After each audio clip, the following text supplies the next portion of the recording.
For me, that was the thing where I was like, I was never ready for that conversation. I was having it, I was down to have it because I mean, it's not like it wasn't a stunt. It was an idea. You know what I'm saying? And I was willing to speak about my idea. I was willing to share the idea. But it's just like it's crazy when you land on a conversation live on radio with Power FM, and there's a guy who's like, "Hey, Chief, when we see you, we're So going. kill Hey, his hey, ass." hey, hey, hey, hey, hey, don't ever do that again. All right, we'll kill you. We are radical. We are what that." And I'm like, Okay, whoa. so let me ask you a question.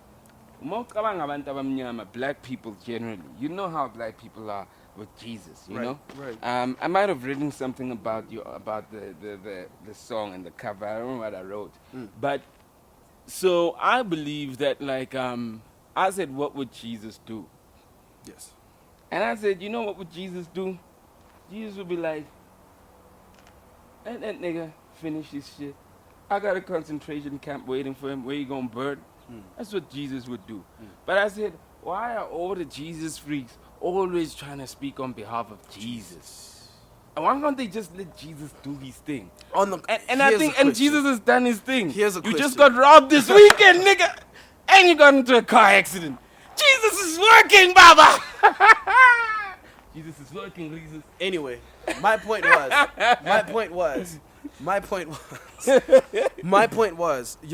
from my teachings and my learnings, growing up as a Christian, I was always taught that whenever you come across someone who is a lost soul, your first step is to save them. You know?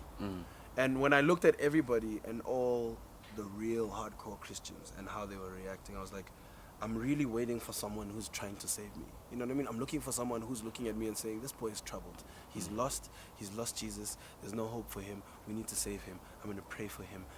No, it wasn't that. It was actually the contrary, which is the one that we're taught not to do. It was judgment after judgment after judgment after judgment after judgment after judgment.